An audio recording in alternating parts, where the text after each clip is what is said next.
This is a Red FM Vancouver podcast. Make sure you hit subscribe for more great content. For further info, log on to redfm.ca. ਬਹੁਤ ਸਾਰੇ ਸੰਧੂ ਨੇ ਜਿਨ੍ਹਾਂ ਨੇ contribute ਕੀਤਾ Punjabi literature ਦੇ ਵਿੱਚ ਵੱਖ-ਵੱਖ ਥਾਵਾਂ ਦੇ ਉੱਤੇ। ਲਿਖਿਆ ਖਤ ਸ਼ਮਸ਼ੇਰ ਵਰਿਆਮ ਤਾਈਂ, ਅਸੀਂ ਸਦਾ ਹੀ ਰਹੇ ਸਰਦਾਰ ਸੰਧੂ, ਸਾਡਾ ਸੰਤ ਸੰਧੂ, ਸਾਡਾ ਪਾਸ਼ ਸੰਧੂ, ਪੂਰਨ ਭਗਤ ਵਾਲਾ ਕਾਦਰ ਯਾਰ ਸੰਧੂ। ਸ਼ਮਸ਼ੇਰ ਸੰਧੂ ਦਰਅਸਲ ਓਰੀਜਨਲੀ ਸਾਹਿਤ ਦੇ ਵਿਦਿਆਰਥੀ ਦੇ ਨਾਤੇ ਉਹਨਾਂ ਦਾ ਜਿਹੜਾ ਆਪਣੀ ਜਵਾਨੀ ਪਹਿਰੇ, ਜਦੋਂ ਮੈਂ ਗਵਰਨਮੈਂਟ ਕਾਲਜ ਪੜ੍ਹਦਾ ਸਾਂ ਉਦੋਂ ਪੂਰੀ ਜਵਾਨੀ ਸੀ, ਬਲੌਰੀ ਅੱਖਾਂ, ਗੋਰਾ ਰੰਗ, ਔਰ ਉਹਨਾਂ ਦਾ ਜਿਹੜਾ ਪਿੰਡ ਹੈ ਲੁਧਿਆਣੇ ਦੇ ਨਜ਼ਦੀਕ ਹੈ ਮਦਾਰਪੁਰਾ, ਔਰ ਉੱਥੋਂ ਉਹ ਪੜ੍ਹਨ ਆਇਆ ਕਰਦੇ। ਫਿਰ ਉਹ ਲੁਧਿਆਣੇ ਰਹਿਣ ਲੱਗ ਪਏ, ਚੰਡੀਗੜ੍ਹ ਚਲੇ ਗਏ, ਉੱਥੇ ਉਹਨਾਂ ਨੇ ਟ੍ਰਿਬਿਊਨ ਦੇ ਵਿੱਚ ਨੌਕਰੀ ਕਰ ਲਈ। ਚਿੱਠੇ ਖਰੀਦਣੇ, ਚਿੱਠੇ ਪੜ੍ਹਨੇ, ਤੁਸੀਂ ਅਕਸਰ ਉਹਦੀਆਂ ਗੱਲਾਂ ਸੁਣੋਗੇ, ਦਹੂਦ ਬਾਦਸ਼ਾਹ, ਜਾਨੀ ਚੋਰ, ਸੁੱਚਾ ਸੂਰਮਾ। ਇਸ ਤਰ੍ਹਾਂ ਦੀ ਜਿਹੜੀ ਖਾਸ ਤੌਰ 'ਤੇ ਪਰਵਰਿਸ਼ ਦੇ ਬਾਅਦ ਉਹਨਾਂ ਨੇ ਜਿਹੜਾ ਇੱਕ ਰੁਖ ਵੱਖਰਾ ਅਪਣਾਇਆ ਉਹ ਇਹ ਸੀ ਕਿ ਉਹਨਾਂ ਨੇ ਬਹੁਤ ਸਾਰੇ ਇਹੋ ਜਿਹੇ ਗੀਤ ਲਿਖੇ ਜਿਹੜੇ ਸੰਸਾਰ ਭਰ ਦੇ ਵਿੱਚ ਬੈਠੇ ਪੰਜਾਬੀਆਂ ਦੀ ਜ਼ੁਬਾਨ 'ਤੇ ਚੜ੍ਹ ਗਏ। ਅੱਜ ਉਹਨਾਂ ਗੀਤਾਂ ਦੀ ਵੀ ਗੱਲਬਾਤ ਹੋਏਗੀ ਉਹਨਾਂ ਦੇ ਨਾਲ, ਔਰ ਖਾਸ ਤੌਰ ਦੇ ਉੱਤੇ ਉਹਨਾਂ ਦੀ ਸ਼ਖਸੀਅਤ ਦੇ ਮੁਤੱਲਕ, ਕਿਸ ਤਰੀਕੇ ਨਾਲ ਉਹਨਾਂ ਦੀ ਜ਼ਿੰਦਗੀ ਦੇ ਵੱਖਰੇ ਵੱਖਰੇ ਪੜਾਅ ਤੋਂ ਉਹ ਗੁਜ਼ਰਦੇ ਰਹੇ ਤੇ ਉਹਨਾਂ ਦੇ ਵੱਖਰੇ ਵੱਖਰੇ ਰੰਗ ਵੀ ਬਦਲਦੇ ਰਹੇ।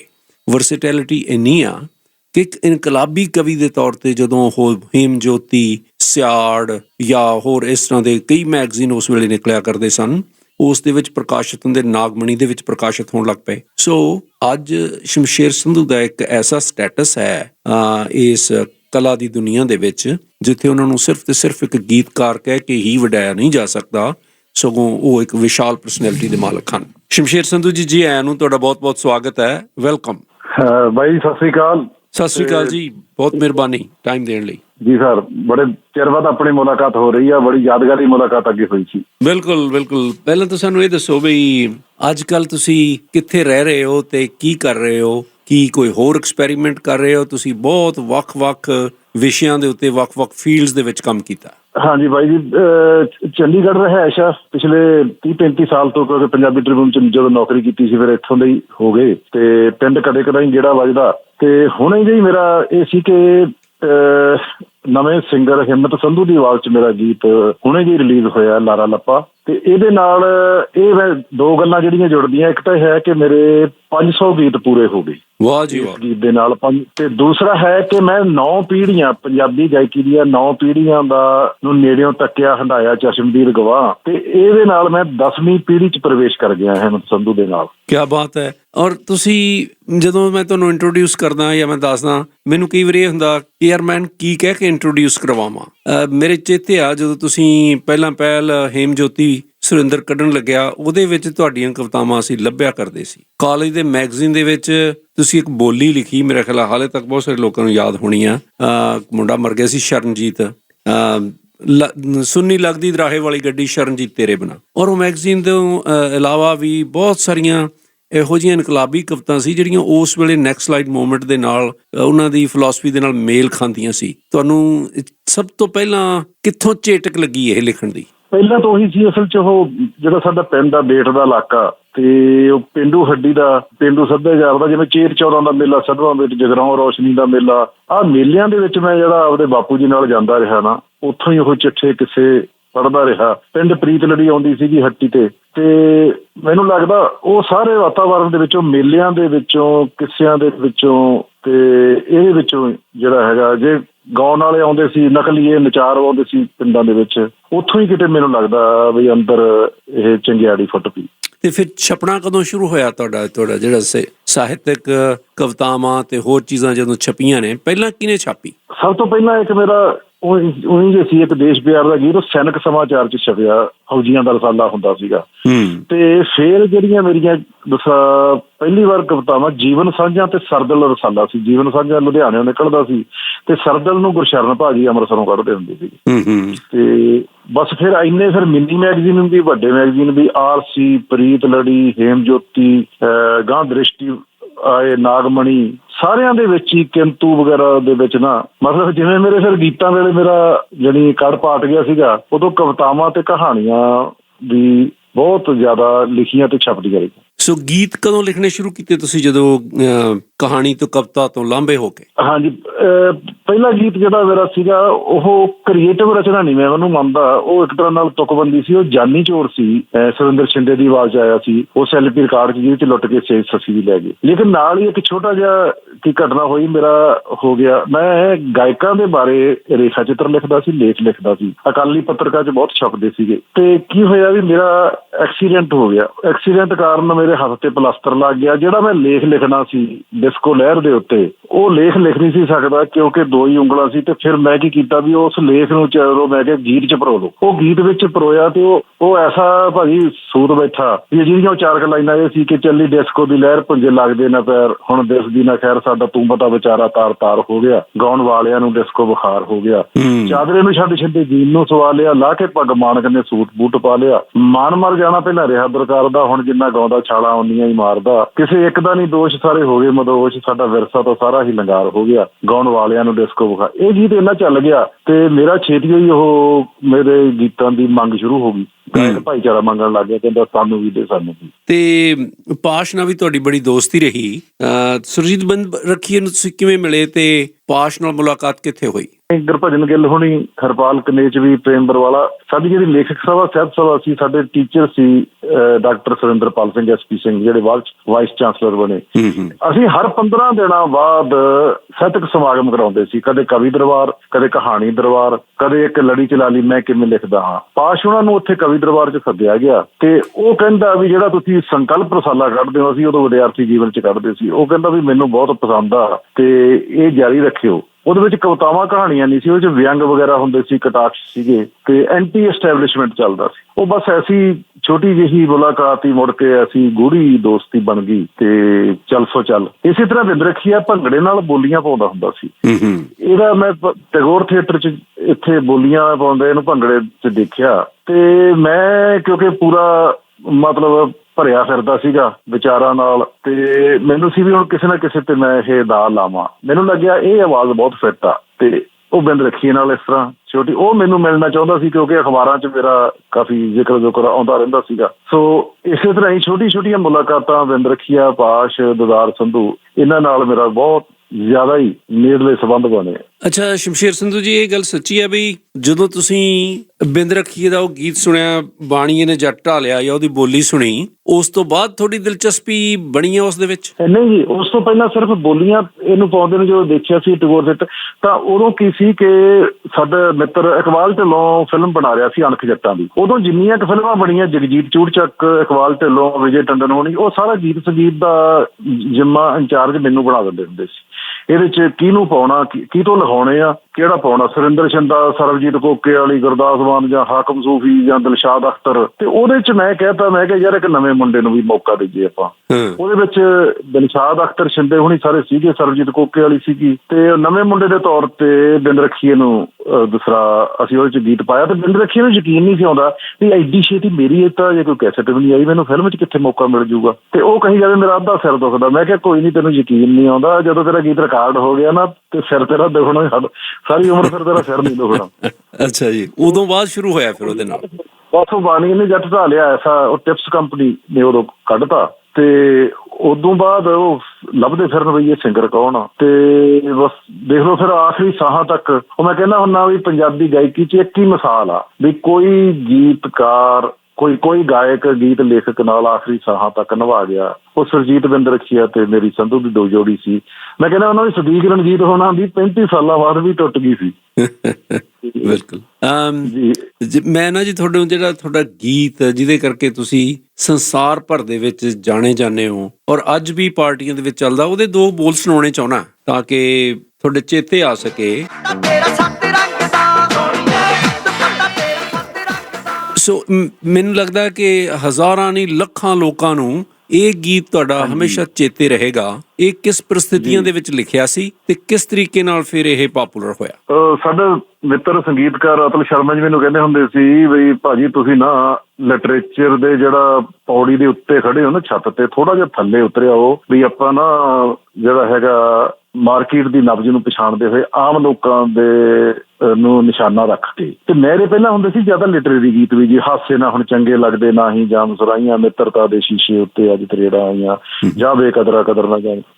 ਮੈਂ ਫਿਰ ਉਹਨਾਂ ਨੂੰ ਕਿਹਾ, ਮੈਂ ਕਿਹਾ ਜੀ ਠੀਕ ਆ, ਮੈਂ 2 ਕਟੰਬੇ ਥੱਲੇ ਉਤਰੇ ਉਹਨਾਂ ਪੌੜੀ ਤੇ ਫਿਰ ਮੈਂ 2 ਕਟੰਬੇ ਉਤਰ ਕੇ ਤੇ ਜਾਣ ਕੇ ਬੀਟ ਸੌਂਗ, ਥ੍ਰਿਲ ਸੌਂਗ ਇਹਨੂੰ ਕਹਿੰਦੇ ਆ, ਜਾਂ ਭੰਗੜਾ ਬੀਟ ਕਹਿ ਲਓ, ਉਹਦੇ ਮੁਤਾਬਕ ਇਹ ਦੁਪੱਟਾ 7 ਰੰਗ ਦਾ ਲਿਖਿਆ। ਤੇ ਗਾਹ ਇਹਦੇ ਨਾਲ ਹੀ ਮੈਂ ਗੱਲ ਕਹਿ ਰਿਹਾ। ਤੇ ਜਦੋਂ ਮੈਂ ਇੱਕ ਵਾਰ ਉਹਨਾਂ ਨੂੰ ਅਦਲਬਾਜ਼ੀ ਨੂੰ ਕਿਹਾ, ਮੈਂ ਕਿਹਾ ਜੀ ਤੁਸੀਂ ਕਹਿੰਦੇ ਸੀ 2 ਪੌੜੀਆਂ ਉਤਰਿਆ, ਮੈਂ ਨਾ 6-7 ਪੌੜੀਆਂ ਉਤਰਿਆ। ਤੇ ਲਓ ਇੱਕ ਹੋਰ ਫਿਰ ਲਿਖਤਾ ਹੁਣ ਗੈਪ ਨਾਲ, ਉਹ ਸੀਗਾ ਤੇਰੇ 'ਚ ਤੇਰਾ ਯਾਰ ਬੋਲਦਾ। ਹਾਂ, ਉਹ ਗੀਤ ਤੁਹਾਡਾ ਜਿਹੜਾ ਉਹ ਵੀ ਅਮਰ ਹੈ।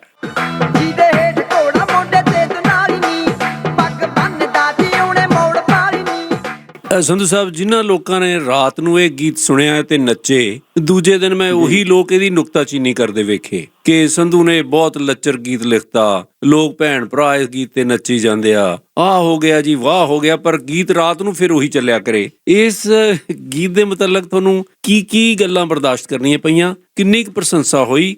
ਕਿੰਨੇ ਕੁ ਇਨਾਮ ਮਿਲੇ? ਹਾਂਜੀ, ਉਹ ਭਾਜੀ ਇਹ ਸੀ ਕਿ ਜਿਹੜੇ ਨਾ ਆਪਣੇ ਪਿੰਡਾਂ 'ਚ ਜਿਵੇਂ ਪਹਿਲਾਂ ਜਿਹੜੇ ਹੁੰਦੇ ਸੀਗੇ ਸੁੱਚਾ ਸੂਰਮਾ, ਜੱਗਾ ਡਾਕੂ, ਜਿਉਣਾ ਮੌੜ, ਇਹ ਨਾ ਆਪਣੇ ਪੰਜਾਬੀ ਸੱਭਿਆਚਾਰ ਦੇ ਇੱਕ ਤਰ੍ਹਾਂ ਨਾਲ ਹੀਰੋ ਹੁੰਦੇ ਸੀ। ਇਹਨਾਂ ਦਾ ਇਹ ਕਰੈਕਟਰ ਵੀ ਹੁੰਦਾ ਸੀ ਵੀ ਇਹ ਅਮੀਰਾਂ ਨੂੰ ਲੁੱਟਦੇ ਆ ਤੇ ਗਰੀਬਾਂ ਨੂੰ ਵੰਡਦੇ ਆ, ਤੇ ਗਰੀਬਾਂ ਦੇ ਕੰਮ ਧੰਦੇ ਵੀ ਆਉਂਦੇ ਆ, ਤੇ ਐਸਟੈਬਲਿਸ਼ਮੈਂਟ ਦੇ ਖਿਲਾਫ ਚੱਲਦੇ ਆ, ਚਾਹੇ ਉਹ ਪੁਲਿਸ ਵਾਲੇ ਹੋਣ ਤੇ ਚਾਹੇ ਸਰਕਾਰ ਹੋਵੇ ਜੀ। ਇਹਨਾਂ ਦੇ ਇਹ ਪਲੱਸ ਪੁਆਇੰਟ ਸੀ। ਤੇ ਇਸੇ ਤਰ੍ਹਾਂ ਦਾ ਸਾਡਾ ਬੂਟਾ ਤਾਂਗੇ ਵਾਲਾ ਵੀ ਕਹਿੰਦੇ ਸੀ, ਬੂਟਾ ਬੇਲੀ ਵੀ ਕਹਿੰਦੇ ਸੀਗੇ। ਇਹ ਅਚੇਤ ਰੂਪ 'ਚ ਕਿਤੇ ਉਹ ਹੀਰੋ ਸੀ। ਉਹ ਮਤਲਬ ਜਿਉਣੇ ਮੋੜ ਵਾਂਗ ਤਾਂ ਨਹੀਂ ਸੀ ਹਰ ਥਾਂ ਤੇ ਜਾਣਿਆ ਜਾਂਦਾ, ਲੇਕਿਨ ਕੁਛ ਇਲਾਕੇ ਦੇ ਵਿੱਚ ਜਾਣੇ ਜਾਂਦੇ ਸੀਗੇ। ਇਹ ਮੈਨੂੰ ਇਹ ਲੋਕ ਵੀ ਚੰਗੇ ਲੱਗਦੇ ਸੀ, ਪ੍ਰਭਾਵਿਤ ਕਰਦੇ ਸੀਗੇ। ਜਿਵੇਂ 10 ਨੰਬਰੀਆ ਵੀ ਲਵੀਏ 10 ਨੰਬਰ 'ਚ ਬੂਟਾ, ਤੁਸੀਂ ਧਾਂਦਰੇ ਵਾਲੇ ਦੀ ਗੱਲ ਕਰਦੇ ਹੋ ਜਾਂ ਕੋਈ ਸੱਚੀ ਕੈਰੈਕਟਰ ਸੀ ਉਹ?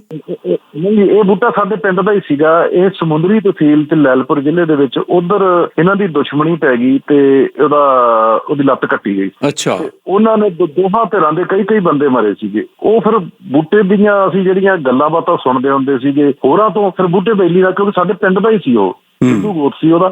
ਅੱਛਾ ਜੀ। ਉਹਨੂੰ 3 ਗੱਲਾਂ, ਹਾਂਜੀ, ਤੇ ਉਹ ਸਾਰਾ ਕਰੈਕਟਰ ਉਹਦੇ ਨੇ ਉਹ ਥਾਣੇਦਾਰ ਦੀ ਘੋੜੀ ਕੱਢ ਲਈ ਤੇ ਅੱਛਾ ਉਹਨੇ ਡਾਕੇ ਮਾਰੇ, ਸਵਾਰਨਾ ਡਾਕੂ ਕਰ ਲਿਆ। ਤੇ ਫਿਰ ਉਹ ਕਹਿੰਦਾ ਵੀ ਘੋੜੀ ਤਾਂ ਕੱਢੀ ਵੀ ਲੱਤ ਵੱਢੀ ਗਈ ਸੀ, ਹੁਣ ਸਾਈਕਲ ਤੇ ਤਾਂ ਡਾਕੇ ਵੱਜਣੇ ਵੀ ਸੀਗੇ। ਉਹ ਸਾਰਾ ਕਰੈਕਟਰ ਉਹ ਇੱਕ ਤਰ੍ਹਾਂ ਨਾਲ ਉਹਦੇ 'ਚ ਆ ਗਿਆ। ਜਾਣੀ ਉਹ ਤਾਂ ਮੈਂ ਉਹ ਕਹਿੰਦਾ, ਇਹ ਤਾਂ ਨਹੀਂ ਮੈਂ ਕਹਿੰਦਾ ਵੀ ਮੈਂ ਕੋਈ ਬਹੁਤ ਉਹਦੇ 'ਚ ਵੀ ਸੱਭਿਆਚਾਰ ਦੀ ਸੇਵਾ ਕੀਤੀ ਆ, ਮਤਲਬ ਨਾ ਹੀ ਮੈਂ ਕਹਿੰਦਾ ਕਿ ਉਹ ਪਰਿਵਾਰਕ ਗੀਤ ਆ, ਲੇਕਿਨ ਉਹ ਸਾਡੇ ਕਲਚਰ ਦੇ ਵਿੱਚ ਇਹ ਲੋਕਾਂ ਦਾ ਵੀ ਇੱਕ ਜਗ੍ਹਾ, ਸੁੱਚੇ ਸੂਰਮੇ, ਜਿਉਣੇ ਮੋੜ, ਜੱਗੇ ਡਾਕੂ, ਇਹਨਾਂ ਨੂੰ ਇੱਕ ਤਰ੍ਹਾਂ ਨਾਲ ਬਹੁਤ ਭਲੀ ਭਾਂਤ ਜਾਣਿਆ ਜਾਂਦਾ। ਉਹ ਏਦਾਂ ਦਾ ਜਿਵੇਂ ਖਲਨਾਇਕ ਨੂੰ ਮਤਲਬ ਮੈਂ ਨਾਇਕ ਬਣਾਤਾ, ਜਿਵੇਂ ਸ਼ੋਲੇ ਫਿਲਮ ਵਿੱਚ ਸੀ ਨਾ ਜੀ, ਵੀਰੂ ਹੁਣੀ ਤੇ ਅਜੇ ਹੁਣ ਤੇ ਜੇ ਤਾਂ ਪਾਸੇ ਰਹਿ ਗਏ, ਲੇਕਿਨ ਅਮਜਦ ਖਾਨ ਦਾ ਨਾਂ ਹੀ ਗੱਬਰ ਪੈ ਗਿਆ। ਬਿਲਕੁਲ। ਪਰ ਜਦੋਂ ਤੁਸੀਂ ਇਹਨੂੰ ਖਲਨਾਇਕ ਨੂੰ ਇਹ ਹੀਰੋ ਬਣਾ ਦਿੱਤਾ ਔਰ ਦਿਲਾਂ 'ਚ ਲੋਕਾਂ ਦੇ ਵਸ ਗਿਆ, ਲੋਕ ਇਸ ਨੂੰ ਲਗਾਤਾਰ ਸੁਣਨ ਲੱਗੇ, ਉਸ ਤੋਂ ਬਾਅਦ ਤੁਸੀਂ ਬੜਾ ਜ਼ੁਲਮ ਢਾਇਆ ਔਰ ਤੁਸੀਂ ਇਹ ਬਹੁਤ ਵੱਜਰ ਗਲਤੀ ਕੀਤੀ ਕਈ ਲੋਕਾਂ ਦੇ ਮੁਤਾਬਕ ਕਿ ਫਿਰ ਤੁਸੀਂ ਉਸ ਨੂੰ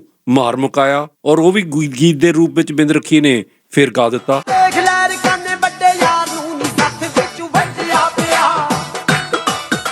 ਸੋ ਬਾਈ ਜੀ, ਇਹ ਤੁਸੀਂ ਕੀ ਜ਼ੁਲਮ ਕੀਤਾ ਫਿਰ ਉਸ ਤੋਂ ਬਾਅਦ? ਇਹ ਭਾਜੀ ਏਦਾਂ ਸੀ, ਜਿਵੇਂ ਕਿ ਤੁਸੀਂ ਜਾਣਦੇ ਹੋ, ਫਿਰ ਵੀ ਮੇਰਾ ਲਿਟਰੇਚਰ ਨਾਲ ਵਾਹ ਵਾਸਤਾ ਬਹੁਤ ਡੂੰਘਾ ਤੇ ਗੂੜਾ। ਲਿਟਰੇਰੀ ਪੱਖ ਤੋਂ ਮੈਂ ਸਮਝਦਾ ਸੀਗਾ ਬਈ ਖਲਨਾਇਕ ਦਾ ਜਿਹੜਾ ਨੇਕੀ ਤੇ ਬਦੀ ਦੀ ਜਿਵੇਂ ਲੜਾਈ ਚੱਲੀ ਆ ਰਹੀ ਆ, ਅਖੀਰ ਨੇਕੀ ਦੀ ਜਿੱਤ ਦਿਖਾਉਣੀ ਚਾਹੀਦੀ ਆ, ਬਦੀ ਦੀ ਹਾਰ ਦਿਖਾਉਣੀ ਚਾਹੀਦੀ ਆ। ਤੇ ਇਹ ਮੈਂ ਫਿਰ ਮਿੱਥ ਕੇ ਗੀਤ ਲਿਖਿਆ। ਇਹਦੀ ਹਾਲਾਂਕਿ ਜਿਹੜੀ ਭਾਸ਼ਾ ਸੀ ਉਹ ਪਹਿਲੇ ਗੀਤ ਨਾਲੋਂ ਵੀ ਜ਼ਿਆਦਾ ਲੱਛੇਦਾਰ ਸੀ। ਫੁੱਲ ਸੁੰਘ ਕੇ ਤੇ ਅੱਗੇ ਤੁਰ ਜਾਣਾ ਨਹੀਂ ਹੁੰਦਾ, ਵੇਲੀਆਂ ਦਾ ਕੋਈ ਨਾ ਟਿਕਾਣਾ ਨਹੀਂ। ਤੇ ਲੇਕਿਨ ਕੀ ਹੋਇਆ ਕਿ ਇਹਦਾ ਮੇਰਾ ਮੱਥਾ ਉਦੋਂ ਠਣਕਿਆ ਜਦੋਂ ਇਹ ਰਿਲੀਜ਼ ਹੋਇਆ। ਕੁਰਾਲੀ ਤੋਂ ਮੈਨੂੰ ਫੋਨ ਆਇਆ, ਇੱਕ STD ਵਾਲਾ ਸਾਡਾ ਆੜੀ ਸੀ, ਉਹਦੀ ਭਾਸ਼ਾ ਕੀ ਕਹਿੰਦਾ, ਮਰਵਾਉਣਾ ਨਹੀਂ ਸੀ ਬਾਈ ਜੀ, ਮਰਵਾਉਣਾ ਨਹੀਂ ਸੀ ਉਹਨੂੰ, ਮਰਵਾਉਣਾ ਨਹੀਂ ਸੀ ਯਾਰ ਉਹਨੂੰ। ਤੇ ਮੈਂ ਕਿਹਾ ਲੈ ਵੀ ਇਹਨੇ ਕਹਿਤਾ ਤੇ ਹੁਣ ਇਹ ਗੀਤ ਨਹੀਂ ਚੱਲਣਾ, ਤੇ ਚੱਲਿਆ ਵੀ ਨਹੀਂ। ਅਸਲ ਵਿੱਚ ਕੀ ਹੈ ਕਿ ਜਿਹੜੀ ਮਿੱਥ ਬਣ ਜੇ, ਲੋਕ ਨਾ, ਜਿਵੇਂ ਨਜ਼ਰ ਹੁਸੈਨ ਸਈਦ ਨੇ ਲਿਖਿਆ ਸੀ ਮਿਰਜ਼ੇ ਬਾਰੇ, ਕਹਿੰਦਾ ਵੀ ਮਿਰਜ਼ਾ ਜਦੋਂ ਵੀ ਬੱਕੀ ਤੋਂ ਉਤਰਦਾ ਉਹ ਹਰ ਵਾਰ ਮਰਦਾ। ਮਿਰਜ਼ਾ ਬੱਕੀ ਤੇ ਸਵਾਰੀ ਲੋਕਾਂ ਨੂੰ ਜਿਹੜੇ ਚਿਤਵਦੇ ਆ ਨਾ, ਚੰਗਾ ਲੱਗਦਾ ਉਹਦਾ ਉਹ ਪਹਿਲਾਂ ਉਹ ਚੰਗਾ ਲੱਗਦਾ। ਇਹ ਗਾਣਾ ਵੈਸੇ ਤੁਹਾਡਾ ਇਕੁਅਲੀ ਵਧੀਆ ਲਿਖਿਆ ਹੋਇਆ, ਵਧੀਆ ਗਾਇਆ ਗਿਆ, ਨੇਕੀ ਬਦੀ ਵਾਲੀ ਗੱਲ ਵੀ ਤੁਹਾਡੀ ਠੀਕ ਆ, ਲੇਕਿਨ ਇਹ ਗਾਣਾ ਫਲॉप ਹੋ ਗਿਆ ਤੁਹਾਡਾ ਫਿਰ। ਹਾਂਜੀ, ਇਹ ਸਾਹਮਣੇ ਆਇਆ ਹੀ ਨਹੀਂ। ਹਾਲਾਂਕਿ ਦੇਖੋ ਉਹਦੀ ਭਾਸ਼ਾ ਆਖਰੀ ਅੰਤਰੇ 'ਚ ਆ ਬਈ ਪਹਿਲੀ ਗੋਲੀ ਨਹੀਂ ਹਿੱਕ ਦਿੱਤੀ ਪਾੜ ਸੀ, ਛਾਲਾ ਮਾਰ ਗਏ ਜਿੰਨੇ ਵੀ ਜੁੰਡੀ ਯਾਰ ਸੀ, ਪੈਰ ਪਾਟ ਗਏ ਤੇ ਜੀਪ ਉਹਦੀ ਘੁੱਕ ਗਈ, ਪਲਾਂ ਛਿਣਾ ਚ ਨਬਜ਼ ਉਹਦੀ ਰੁਕ ਗਈ। ਸੰਧੂ ਕਹਿੰਦਾ ਮੈਂ ਕਿਉਂ ਮੁੱਕਰਾਂ, ਮੈਂ ਮਾਰਿਆ ਉਹ ਜਦੋਂ ਥਾਣੇ ਸੱਦਿਆ ਗਿਆ, ਜਾਂ ਵੇਖ ਲੈ ਰਕਾਨੇ ਖੱਬੀ ਖਾਨ ਨੂੰ ਉਹ ਸੱਥ ਵਿੱਚ ਵੱਢਿਆ ਪਿਆ। ਬਿਲਕੁਲ ਬਿਲਕੁਲ। ਅੱਛਾ ਸੰਧੂ ਸਾਹਿਬ, ਇਹ ਵੀ ਦੱਸੋ ਵੀ ਮੈਨੂੰ ਪਤਾ ਲੱਗਾ ਤੁਸੀਂ ਖੁਦ ਵੀ ਗਾ ਲੈਂਦੇ ਹੋ ਥੋੜਾ ਬਹੁਤ, ਤੁਸੀਂ ਆਪ ਵੀ ਗੁਣਗੁਣਾ ਲੈਂਦੇ ਹੋ, ਕੋਈ ਰਿਕਾਰਡ ਵੀ ਕਰਾਇਆ ਤੁਸੀਂ? ਨਹੀਂ ਭਾਈ, ਇਹ ਸੀ ਕਿ ਉਹ ਸਟੂਡੈਂਟ ਲਾਈਫ ਚ, ਕਾਲਜ ਲਾਈਫ ਦੇ ਵਿੱਚ ਜਿਹੜਾ ਇੰਟਰ ਕਾਲਜ ਹੁੰਦਾ ਨਾ, ਕਵਿਤਾ ਮੁਕਾਬਲੇ, ਗੀਤ ਮੁਕਾਬਲੇ, ਲੋਕ ਗੀਤ ਮੁਕਾਬਲੇ, ਹਾਂਜੀ, ਉਹਨਾਂ ਦੇ ਵਿੱਚ ਦੂਸਰਾ ਮੈਂ ਭਾਗ ਲੈਂਦਾ ਰਿਹਾ ਤੇ ਅਕਸਰ ਫਸਟ ਆ ਜਾਂਦਾ ਸੀ, ਕਦੇ ਕਦੇ ਸੈਕਿੰਡ ਆ ਜਾਂਦਾ ਸੀਗਾ। ਉਦੋਂ ਫਿਰ ਗੁਣਗੁਣਾਉਣ ਦਾ ਸ਼ੌਕ ਜਿਹਾ ਸੀਗਾ। ਤੇ ਗਾਂਹ ਜਾ ਕੇ ਮੈਂ ਇੱਕ ਦੱਸਦਾ ਕਿ ਬਈ ਮੇਰੇ ਗੀਤਾਂ ਨੂੰ ਚਾਹੇ ਹੰਸਰਾਜ ਨੇ ਗਾਇਆ, ਚਾਹੇ ਬਿੰਦ ਰਖੀਏ ਨੇ, ਬਿੱਟੀ ਨੇ, ਵਾਰਸ ਨੇ, ਚੀਮੇ ਨੇ, ਲਾਡੀ ਹੁਣਾਂ ਨੇ, ਜਾਣੀ 98-99% ਮੇਰੀਆਂ ਕੰਪੋਜੀਸ਼ਨਾਂ, ਮੇਰੀਆਂ ਤਰਜ਼ਾਂ ਹੀ ਹੁੰਦੀਆਂ ਸੀ। ਤੇ ਉਹ ਕਿਉਂਕਿ ਮੈਨੂੰ ਗੁਣਗੁਣਾ ਕੇ ਦੱਸਣਾ ਆਉਂਦਾ। ਮਿਸਾਲ ਦੇ ਕੇ ਦੱਸੋ। ਜਿਵੇਂ ਈਵਨ ਤੁਸੀਂ ਦੇਖੋ ਕਿ ਆਪਣਾ ਪੇਕੇ ਹੁੰਦੇ ਮਾਵਾਂ ਨਾਲ, ਮੈਂ ਮਾੜਾ ਜਿਹਾ ਫਿਰ ਗੁਣਗੁਣਾ ਕੇ ਦੱਸਦਾ 2-4 ਲਾਈਨਾਂ। ਹਾਂਜੀ ਹਾਂ।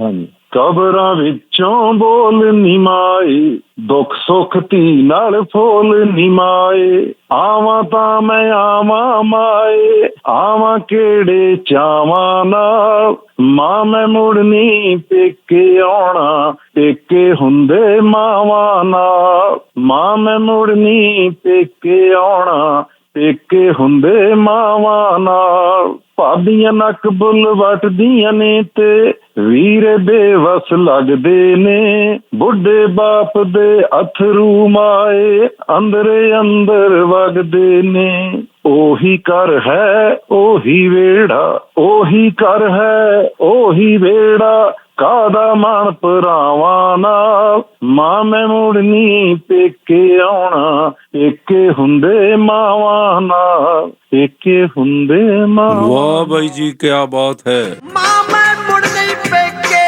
ਆਉਣਾ, ਪੇਕੇ ਹੁੰਦੇ ਮਾਵਾਂ ਨਾਲ। ਸੋ ਜਦੋਂ ਬਾਈ ਜੀ ਤੁਸੀਂ ਬਿੰਦ ਰਖੀਏ ਨਾਲ ਬੈਠਦੇ, ਉਸ ਨੂੰ ਗੀਤ ਸਮਝਾਉਂਦੇ, ਫਿਰ ਤੁਸੀਂ ਆਪ ਗਾ ਕੇ ਵੀ ਉਹਨੂੰ ਡੈਮੋਨਸਟ੍ਰੇਸ਼ਨ ਦਿੰਦੇ ਸੀ? ਹਾਂਜੀ, ਇਸ ਤਰ੍ਹਾਂ ਅਸੀਂ 3 ਜਣੇ ਬੈਠਦੇ ਹੁੰਦੇ ਸੀ, ਅਤਲ ਸ਼ਰਮਾ ਸੰਗੀਤਕਾਰ, ਬਿੰਦ ਰਖੀਆ ਤੇ ਮੈਂ।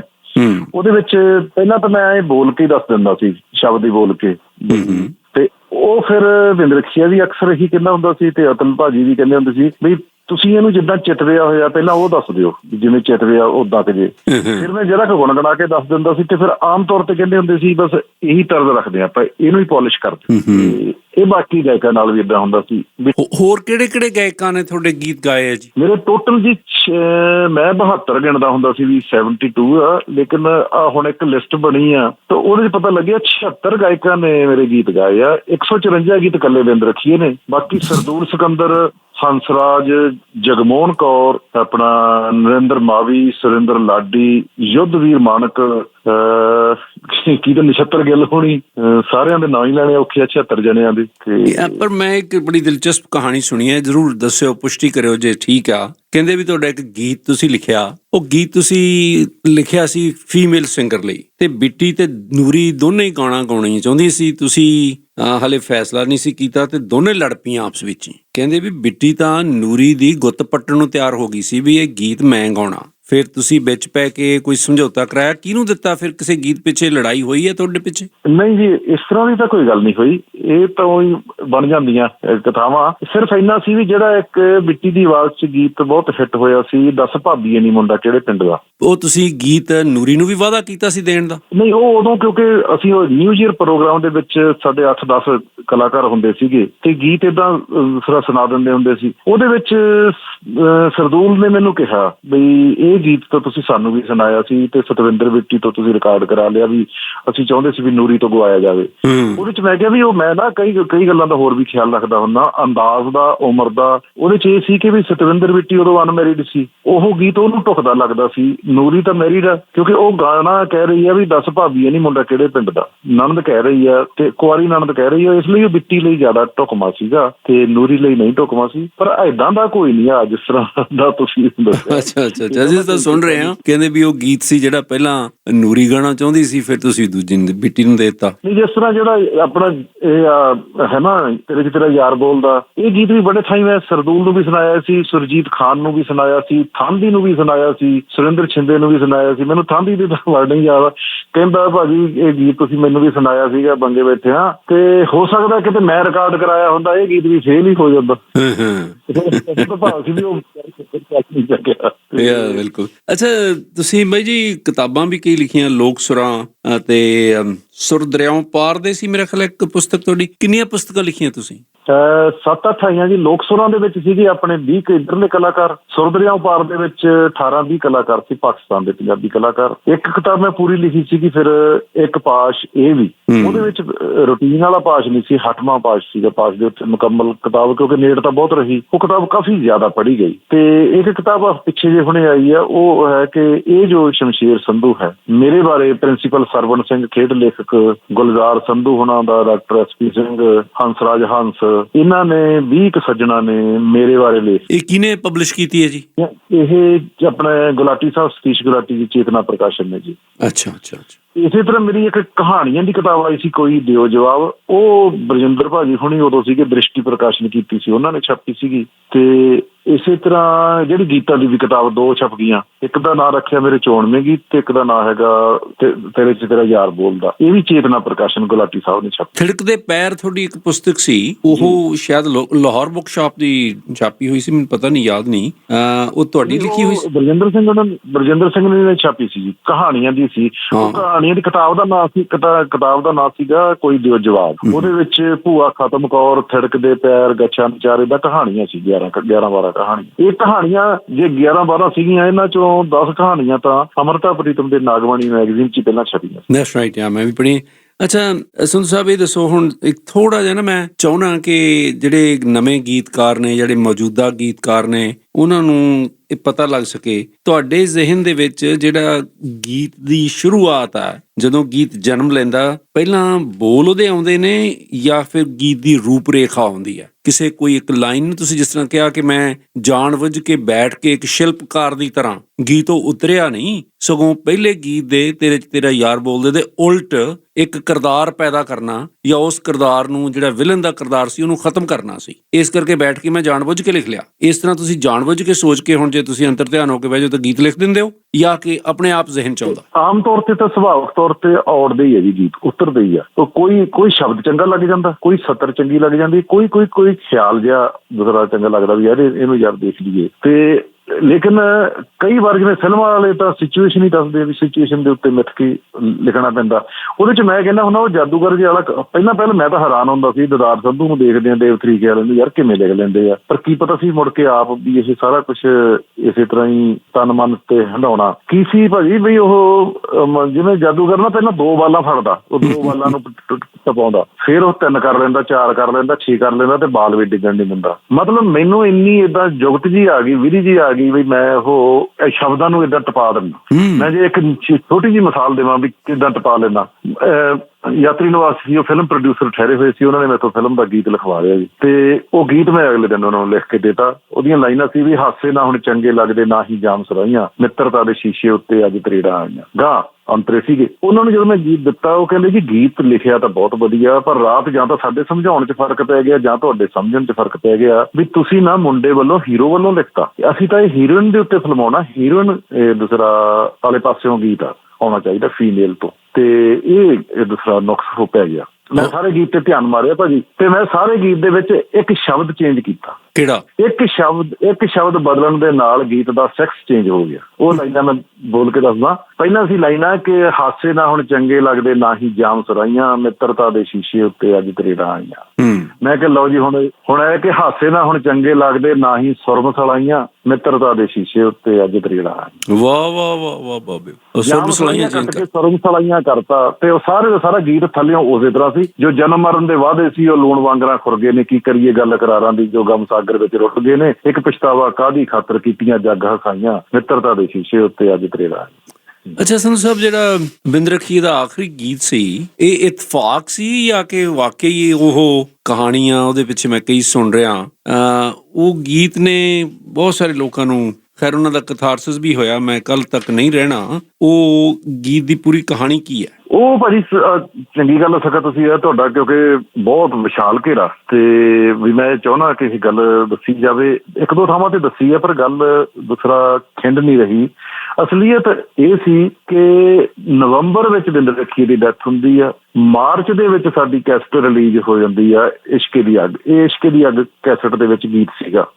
3 ਗੀਤਾਂ ਦੀਆਂ ਉਦੋਂ 3 ਗੀਤਾਂ ਦੀਆਂ ਵੀਡੀਓ ਬਣਦੀਆਂ ਹੁੰਦੀਆਂ ਸੀ। ਟੀਵੀ ਸੀਰੀਜ਼ ਨੇ ਵੀਡੀਓ ਬਣਾਈਆਂ ਵਾਰੀ ਸਿਰ, ਇਹਦੀ ਵੀਡੀਓ ਜਿਹੜਾ ਲੇਟ ਹੋ ਗਈ, ਪਹਿਲਾਂ ਦੂਜੇ ਦੀਆਂ ਇਸ਼ਕੇ ਦੀ ਅੱਗ ਟਾਈਟਲ ਗੀਤ ਦੀ ਵੀਡੀਓ ਹੋ ਗਈ। ਇਹ ਕਿਉਂਕਿ ਵੀਡੀਓ ਜਿਹੜੀ ਆ ਉਹ ਅਕਤੂਬਰ ਨਵੰਬਰ 'ਚ ਰਿਲੀਜ਼ ਹੋਈ ਤੇ ਉਹ ਜੁੜ ਗਿਆ ਉਹਦੀ ਡੈਥ ਨਾਲ। ਹਾਲਾਂਕਿ ਇਹ ਗੀਤ ਦੀ ਇੱਕ ਲਾਈਨ ਦੇ ਉੱਤੇ ਹੀ ਲੋਕ ਘੁੰਮ ਗਏ, ਜਦੋਂ ਇਹਦੇ ਵਿੱਚ ਜੇ ਵੜਦੇ ਆ ਤਾਂ ਉਹ ਗੀਤ ਤਾਂ ਫੀਮੇਲ ਵੱਲੋਂ ਆ। ਹੋ ਨਾ ਨਾਰਾਜ਼ ਵੇ ਤੂੰ, ਹੋ ਨਾ ਨਿਰਾਸ਼ ਵੇ, ਡੋਲੀ ਵਿੱਚ ਮੈਂ ਨਹੀਂ ਜਾਣਾ, ਜਾਊ ਮੇਰੀ ਲਾਸ਼ ਵੀ। ਗੱਲਾਂ ਸੱਚੀਆਂ ਭਾਵੇਂ ਨਾ ਸੱਚ ਜਾਣੀ, ਮੈਂ ਕੱਲ ਤੱਕ ਨਹੀਂ ਰਹਿਣਾ, ਵੇ ਤਾਂ ਪਿੜ ਕੇ ਘੜੇ ਦਾ ਪਾਣੀ ਕੱਲ ਤੱਕ ਨਹੀਂ ਰਹਿਣਾ।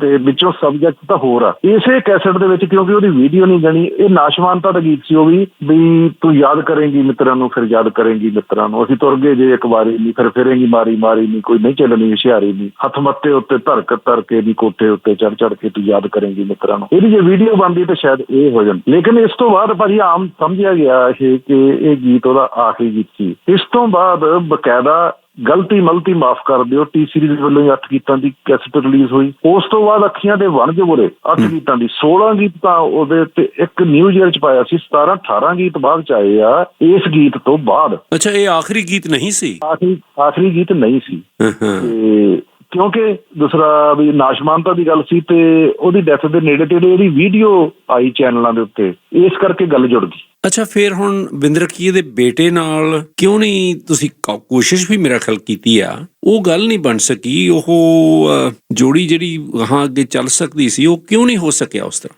ਮੇਰਾ ਤਾਂ ਕਿਉਂਕਿ ਮਤਲਬ ਮੇਰਾ ਜਜ਼ਬਾਤੀ ਤੌਰ ਤੇ ਵੀ ਤੇ ਸਮਾਜਿਕ ਤੌਰ ਤੇ ਵੀ ਹਰ ਪੱਖੋਂ ਮੇਰਾ ਤਾਂ ਫਰਜ਼ ਬਣਦਾ ਸੀਗਾ ਵੀ ਮੈਂ ਬਿੰਦਰ ਰੱਖੀਏ ਮੇਰੇ ਨਾਲ ਨਿਭਿਆ ਤੇ ਮੇਰਾ ਗਤਾਜ ਦੇ ਨਾਲ ਇਸੇ ਤਰ੍ਹਾਂ ਮੈਂ ਅੱਗੋਂ ਜ਼ਿੰਮੇਵਾਰੀ ਨਿਭਾਵਾਂ। ਅਸੀਂ ਇੱਕ ਪੂਰੀ CD ਕੱਢੀ ਵੀ ਸੀ, 8 ਦੇ 8 ਗੀਤ ਸੀ ਮੇਰੇ, ਜਿਹਦੇ ਚੋਂ 2 ਗੀਤ ਬਹੁਤ ਚੱਲ ਗਏ ਸੀਗੇ। ਇੱਕ ਤਾਂ ਬਾਪ ਮੇਰਾ ਬਿੰਦਰ ਰੱਖੀਆ, ਇੱਕ ਸੀਗਾ ਜਿੰਦ ਮਾਹੀ। ਤੇ ਉਸ ਤੋਂ ਬਾਅਦ ਕੀ ਹੋਇਆ, ਅਸੀਂ ਤਾਂ ਨਾ ਇਕੱਠੇ ਚੱਲ ਸਕੇ, ਉਹਦਾ ਇੱਕ ਕੰਪਨੀ ਨਾਲ ਐਗਰੀਮੈਂਟ ਹੋ ਗਿਆ। ਅੱਛਾ, ਫਿਰ ਕੰਪਨੀ ਦੇ ਮੁਤਾਬਕ ਚੱਲਣਾ ਪਿਆ, ਫਿਰ ਮੇਰੀ ਬੇਵਸੀ ਹੋ ਗਈ ਮਤਲਬ। ਤੇ ਇੱਕ ਜਨਰੇਸ਼ਨ ਗੈਪ ਦਾ ਸਾਡਾ ਉਮਰ ਦਾ ਇੰਨਾ ਫਰਕ ਆ, ਸਾਡੇ ਯਾਨੀ ਵਿਚਾਰ ਜੇ ਨਹੀਂ ਰਲੇ ਤੇ ਇਸ ਕਰਕੇ ਅਸੀਂ ਇਕੱਠੇ ਨਹੀਂ ਚੱਲ ਸਕੇ।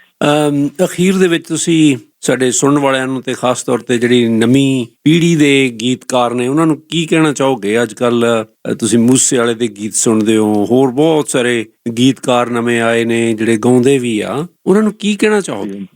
ਭਾਜੀ ਮੈਂ ਕਿਉਂਕਿ ਮੈਂ ਦੱਸਿਆ ਮੈਂ 10 ਪੀੜ੍ਹੀਆਂ ਦਾ ਚਸ਼ਮਦੀਦ ਗਵਾਹ। ਇਹ ਚਰਚਾ ਵੀ ਮੁੱਢ ਤੋਂ ਚੱਲੀ ਆਈ ਵੀ ਬੇੜਾ ਗਰਕ ਹੋ ਗਿਆ ਜੀ, ਸਤਿਆਨਾਸ਼ ਹੋ ਗਿਆ ਜੀ। ਕਦੇ ਉਹ ਹਰਚਰਨ ਗਰੇਵਾਲ ਦੇ ਗੀਤਾਂ ਤੇ ਗੱਲ ਹੁੰਦੀ ਸੀ, ਕਦੇ ਬੇਬੇ ਸੁਰਿੰਦਰ ਕੌਰ ਦੇ ਗੀਤਾਂ ਤੇ ਵੀ ਗੱਲ ਉੱਠਦੀ ਸੀ, ਭਾਂਡੇ ਕਲੀ ਕਰਾ ਲੋ ਵਰਗੇ ਜਦੋਂ ਗੀਤ ਆਏ, ਕਦੇ ਰਮਲੇ ਦੇ ਗੀਤਾਂ ਤੇ ਚੱਲਦੀ ਸੀ, ਕਦੇ ਚਮਕੀਲੇ ਦੇ ਗੀਤਾਂ ਤੇ ਚੱਲਦੀ ਸੀ, ਹੁਣ ਵੀ ਚੱਲਦੀ ਆ। ਇਹ ਦੋਨੇ ਚੀਜ਼ਾਂ ਨਾਲੋਂ ਨਾਲ ਚੱਲਦੀਆਂ ਆਈਆਂ। ਮੈਂ ਕਹਿੰਦਾ ਹੁੰਦਾ ਇਹ ਠੀਕ ਆ ਕਿ ਆਹ ਹੁਣ ਫੇਰ ਮਾਹੌਲ ਕੰਟਰੋਵਰਸ਼ੀਅਲ ਜਿਹਾ ਹੋ ਗਿਆ, ਵਾਇਲੈਂਸ ਵਾਲਾ ਤੇ ਵਲਗੈਰਿਟੀ ਵਾਲਾ। ਲੇਕਿਨ ਵਾਇਲੈਂਸ ਤੇ ਵਲਗੈਰਿਟੀ ਆਪਣੀ ਗੀਤਕਾਰੀ ਵਿੱਚ, ਆਪਣੇ ਤਾਂ ਫੋਕ ਵਿੱਚ ਵੀ ਸੀ ਤੇ ਸਾਰੀਆਂ ਮੁੱਢ ਤੋਂ ਗੀਤਕਾਰੀ ਚ ਗਾਇਕੀ ਚ ਇਹ ਚੱਲੀ ਆਈ ਆ। ਤੇ ਮੈਂ ਜੇ ਇੱਕ ਦਾ ਹਾਂ ਪੱਖੀ ਇਹਦਾ ਪੱਖ ਦੇਖਣਾ ਹੋਵੇ ਤਾਂ ਇਸੇ ਦਹਾਕੇ ਚ ਜਦੋਂ ਸਭ ਤੋਂ ਵੱਧ ਨਿੰਦਿਆ ਹੋ ਰਹੀ ਆ, ਕਿੰਤੂ ਪਰੰਤੂ ਹੋ ਰਹੇ ਆ ਪੰਜਾਬੀ ਗਾਇਕੀ ਤੇ ਗੀਤਕਾਰੀ ਤੇ, ਇਹਦੇ ਵਿੱਚ ਹੀ ਦੇਖੋ ਕਨਵਰ ਗਰੇਵਾਲ ਆਇਆ, ਇਹਦੇ ਵਿੱਚ ਹੀ ਸਤਿੰਦਰ ਸਰਤਾਜ ਆਇਆ, ਇਹਦੇ ਵਿੱਚ ਹੀ ਨੂਰਾ ਸਿਸਟਰ ਆਈਆਂ, ਇਹਦੇ ਵਿੱਚ ਹੀ ਸਲੀਮ ਜ਼ਿਆਦਾ ਉੱਠਿਆ, ਇਹਦੇ ਵਿੱਚ ਹੀ ਫਿਰੋਜ਼ ਖਾਨ ਉੱਠਿਆ। ਤੇ ਆਏ ਵੀ ਜਮਾ ਹੀ ਨਹੀਂ ਬਈ ਮਤਲਬ ਕਹਿ ਦਈਏ ਵੀ ਜਮਾ ਹੀ ਕਾਟਾ ਫਿਰਦੀ ਹੈ। ਆਹ ਦੇਖ ਲਓ ਕਿੰਨੀਆਂ 8-10 ਮਿਸਾਲਾਂ। ਬਿਲਕੁਲ, ਗਾਇਕ ਤੇ ਗੀਤਕਾਰ ਵੀ ਇਸੇ ਦਹਾਕੇ ਚ ਹੀ ਆਏ ਆ, ਜਿਹੜਾ ਦਹਾਕਾ ਸਭ ਤੋਂ ਵੱਧ ਨਿੰਦਿਆ ਜਾ ਰਿਹਾ। ਸ਼ਮਸ਼ੇਰ ਸੰਧੂ ਜੀ, ਮੈਂ ਤੁਹਾਡਾ ਦਿਲੋਂ ਧੰਨਵਾਦ ਕਰਨਾ ਚਾਹੁੰਦਾ। ਸਮਾਂ ਖਤਮ ਹੋ ਗਿਆ, ਵਰਨਾ ਗੱਲਾਂ ਤਾਂ ਸ਼ਾਇਦ ਆਪਾਂ ਹੋਰ 2 ਘੰਟੇ ਕਰਦੇ ਰਹੀਏ। ਬਹੁਤ ਬਹੁਤ ਸ਼ੁਕਰੀਆ ਤੁਹਾਡਾ, ਬਹੁਤ ਧੰਨਵਾਦ ਔਰ ਬੜੀ ਮਿਹਰਬਾਨੀ ਸਮਾਂ ਦੇਣ ਲਈ। ਭਾਜੀ ਤੁਹਾਡੀ ਬਹੁਤ ਮਿਹਰਬਾਨੀ, ਤੁਸੀਂ ਯਾਦ ਕੀਤਾ ਮੈਨੂੰ। Thank you for listening to another Red FM podcast. Don't forget to hit subscribe and check out our Red FM Canada YouTube channel. For further info, log on to our Red FM social media platforms or visit redfm.ca.